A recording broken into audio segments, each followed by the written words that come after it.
When I opened my eyes inside the military medical facility, my shoulder was dislocated and my face felt completely crushed.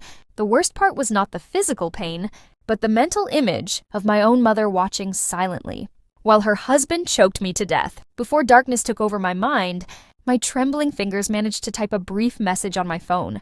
That 3-letter signal summoned my tactical unit and saved my life. My early childhood felt like a peaceful dream. In the warm sunshine of Southern California, my father worked as an aerospace engineer, with steady hands that taught me how to surf every single weekend. He always reminded me that the ocean was unpredictable, but a person must always face the incoming waves head-on. My mother was a high school teacher who filled our comfortable, suburban home with gentle love. Everything shattered during a heavy rainstorm.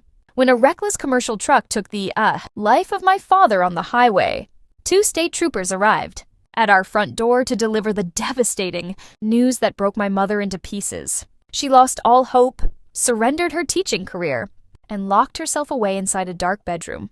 At 12 years old, I had to prepare my own meal over the sink every night. 2 years later, a muscular building contractor named Richard Vance entered our home to repair our damaged roof. He seemed like a knight in shining armor because he fixed broken pipes, brought grocery bags, and brought laughter back to my mother. He convinced her to let him handle the mounting mortgage paperwork, assuring her that she would never have to carry life alone again. On the evening they announced their engagement, Richard presented me with a tiny silver chain inside a soft velvet box. As he fastened the chain around my neck, he leaned down close and whispered a terrifying promise into my ear. He told me that my real father was dead and that I must learn my place in his house. My mother watched from across the room, crying happy tears without suspecting a thing. The night after their wedding, Richard burst into my bedroom and ripped my headphones straight off my head in a sudden fit of rage.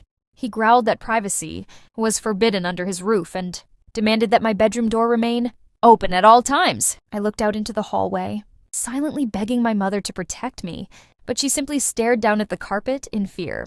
By 17, I earned a writing award and took a part-time job at a local coffee shop to save money for an escape. When I brought home my very first paycheck, Richard forced me to sign it over and log every single penny into an expense ledger.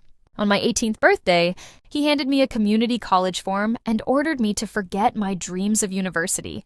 Later that evening, I found my mother weeping by her bedroom window while Richard was sound asleep. When I asked why she permitted such cruelty, she confessed that she was terrified of being broke and alone in the world. She held my trembling hand and urged me to save myself before Richard destroyed my spirit entirely. Her desperate plea gave me the final courage I needed to walk away. The following morning, I took 2 city buses to the Armed Forces recruiting facility and volunteered for the elite Special Forces program. Because I was still slightly underage, I required a parental signature on my official enlistment documents. My mother cried as she signed her name on the dotted line, performing the single bravest action of her life to open my prison cell. When Richard discovered my military paperwork, he screamed in fury. But I stood my ground and declared that he did not own my life. I packed a small duffel bag with a cherished photograph of my father in his naval uniform and boarded a bus. Basic training broke my body every morning at dawn, but building strength for a real purpose transformed my soul into iron.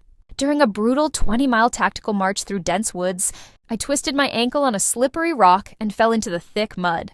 A fellow recruit named Reagan stopped to strap a field bandage on my leg and carried my heavy backpack to the finish line. My commanding officer recognized my resilience, officially welcoming me into the unit as a capable sergeant. After graduation, I moved into a small apartment on a military base along the West Coast, enjoying basic personal freedom for the first time.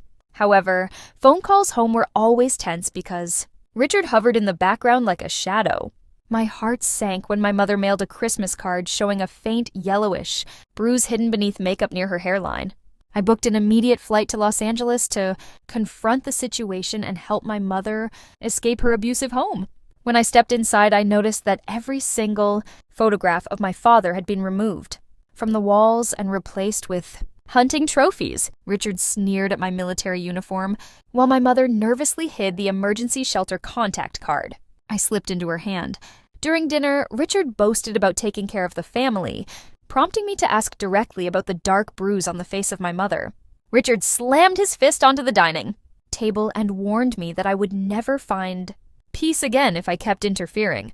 I boarded the returning flight with a heavy sense of dread, realizing that a major storm was approaching fast. Back on base, strange occurrences began, including a frantic, middle-of-the-night phone call from my mother warning that Richard had left with a rifle. Soon after, I received a silent call with a familiar song playing in the background, followed by a crushed cigarette butt outside my ground floor window. During a howling rainstorm, someone knocked on my door before the heavy wooden frame exploded inward. Richard lunged into my living room like a wild animal, shouting that I could never escape his power. I used my tactical training to throw his heavy body across the room, smashing through a wooden coffee table. We wrestled furiously across the floor, but Richard used his immense weight to land heavy strikes, dislocating my left shoulder.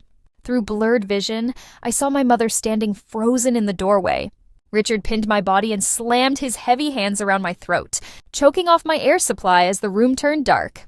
Recalling the words of my teammate, I reached out with my right hand and blindly retrieved my cell phone from the floorboards. Using muscle memory, I tapped out 3 frantic letters to Reagan before losing consciousness. Moments later, my military teammates kicked open the door and subdued Richard. Richard was arrested by military police and subsequently sentenced to life in a federal penitentiary after a military tribunal. My mother entered a specialized recovery facility where she finally began to heal from a decade of psychological trauma. Today, I lead a military support network called Operation Safe Harbor to protect families from domestic abuse, proving that light can conquer even the darkest trial.